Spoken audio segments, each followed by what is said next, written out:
Walk down the cleaning aisle of any hardware store and you will see them. Small white tubs of crystals sitting on the shelf, for $12 to $18 a piece. You buy one, take it home, and set it in your damp basement, your closet, or your boat. A few weeks later, the crystals are gone, melted into a tub of liquid at the bottom. You throw the whole thing in the trash and go buy another, and another, and another. Year in, year out. That's $40 to $80 a year, every year, for a tub of salt and a plastic bowl. Now, I want you to sit with this thought.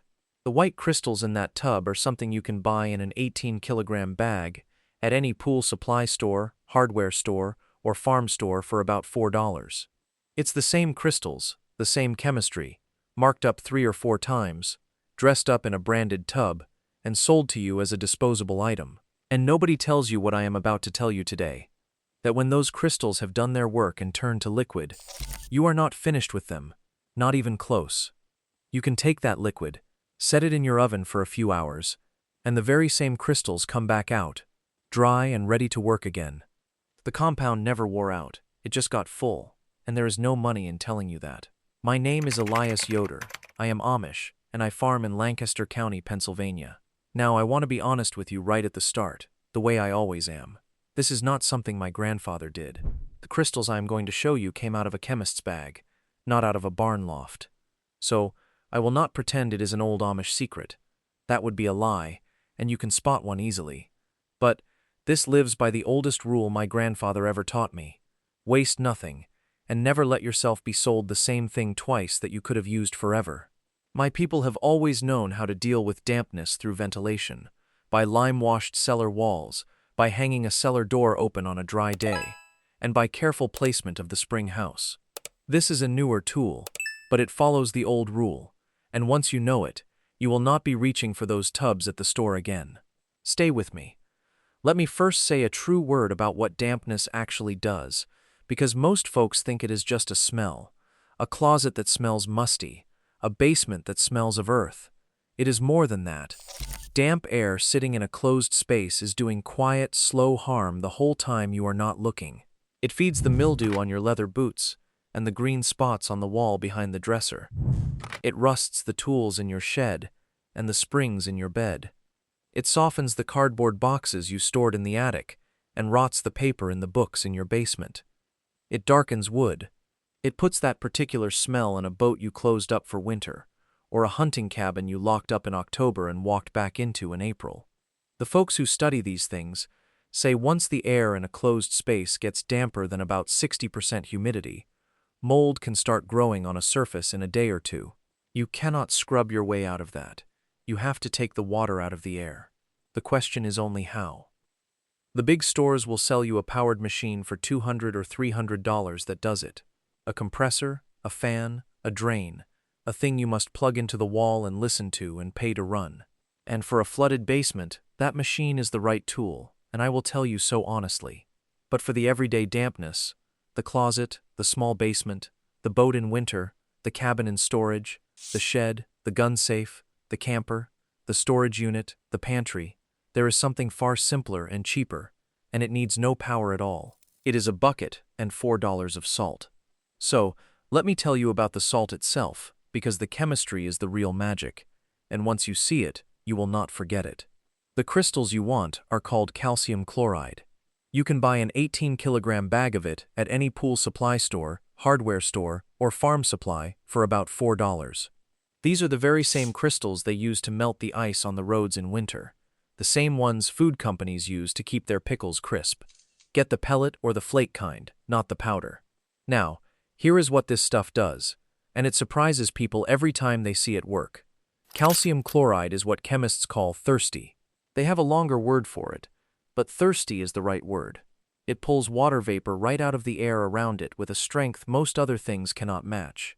The little silica gel packets you find in shoe boxes and beef jerky work too, but they will absorb perhaps a quarter of their own weight in water before they are spent. Calcium chloride keeps drinking. It can take in many times its own weight in water. Under the right conditions, the chemistry can keep going until the crystals have dissolved themselves into a puddle of brine. They do not just stop and quit. They keep working all the way to liquid. And here is the small marvel. It needs no electricity, no fan, no motor, no pump. Set it in a closed space, and it works silently while you sleep. It does not whine, it does not hum, and it does not raise your power bill by a penny.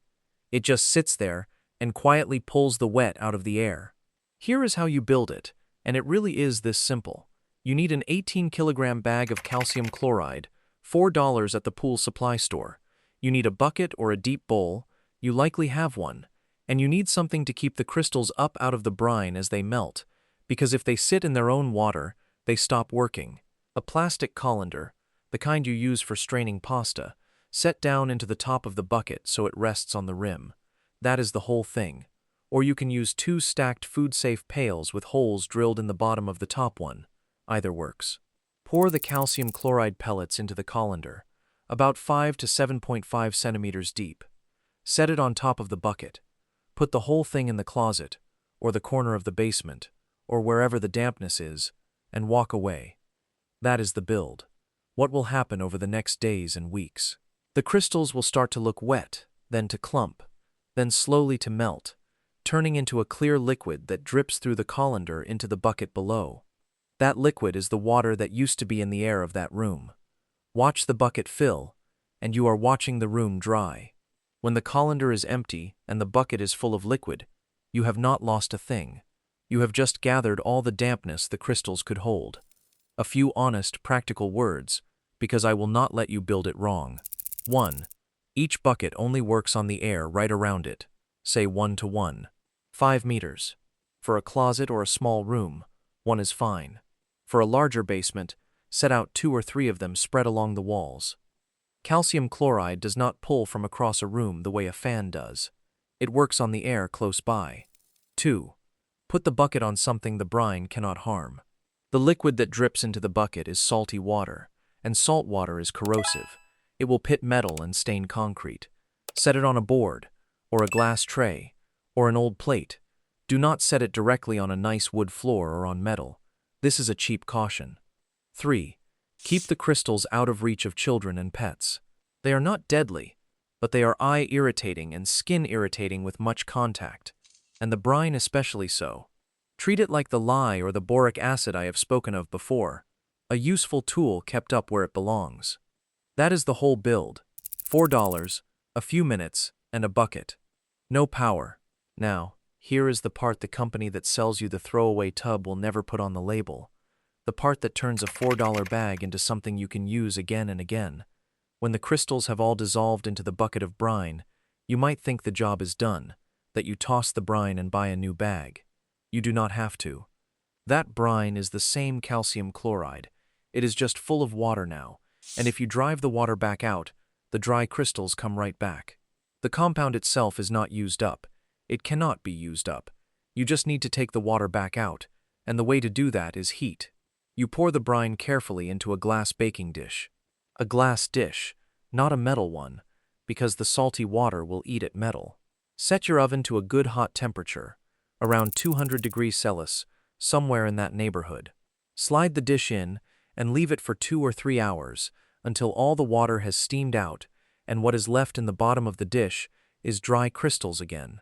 Let it cool. Knock the dry crystals back out into a sealed jar, a glass jar with a tight lid, because if you leave them out in the air, they will start pulling water again right then and there. A few honest cautions on this step too, because you should know them. Open a window or run the kitchen fan while you do it, because all that water is going somewhere. It is steaming into your kitchen air, and you do not want to dump the dampness you just removed from the basement back into the kitchen. Vent it out. Use glass, not metal. I will say it again because it matters. The brine is salty and corrosive. It will eat a metal pan over time. Glass is the right choice, and it is also easy to clean. Do not crank the oven much hotter than 200 degrees Celsius, 400 degrees Fahrenheit, trying to rush it. At excessively high temperatures, you risk altering the chemistry of the salt itself, making it less effective. Slow and steady is right. And one honest thing the salesman will never say, you can do this many times, but not forever. Each cycle, the crystals come back a touch less perfect than they were, because a little is lost each time.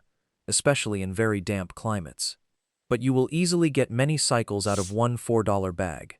Many months, often a year or more, out of the same crystals instead of throwing them away after a few weeks. That is the difference between a thing they sell you and a thing you own. Now, I owe you the honest limits because I will not let you build this and then be disappointed that it did not do what no $4 bucket of salt could ever do. This is for damp, not for wet. If your basement walls are running with water because the foundation leaks, or the cellar floods, or there is water coming in from the outside, this is not the tool for that. That is a job for fixing the leak, and yes, possibly a powered dehumidifier. This bucket is for the everyday dampness that hangs in the air of a closed space. It works best in enclosed spaces.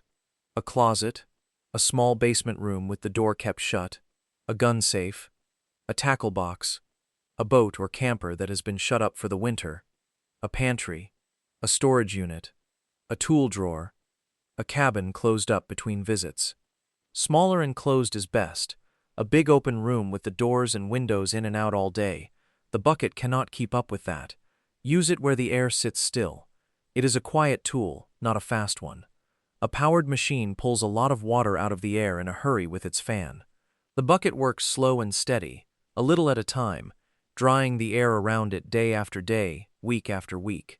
For most of what most folks need, keeping a closet dry, keeping mildew out of a stored camper, keeping the smell out of a pantry, slow and steady is exactly the right speed. It is cheaper, quieter, needs no power, and never breaks. But know what it is and what it is not. If you have one bad damp basement and a wet flood, you may want both a powered machine for the heavy work and these buckets to keep things dry afterward. They work fine together. Honest is better than impressive. Now I want to take a moment because this is the part that matters, and it is bigger than the $4. Think about what this whole little setup means. A bag of salt at the hardware store, $4. A bowl and a colander from your own kitchen, nothing. Reusable again and again with an hour or two of oven heat. And on the other side of the aisle, an entire industry, billions of dollars a year, built on selling you that same $4 of salt in a small plastic tub for $12 or $15 and asking you to throw it away and buy it again next month. The compound did not change. The chemistry did not change.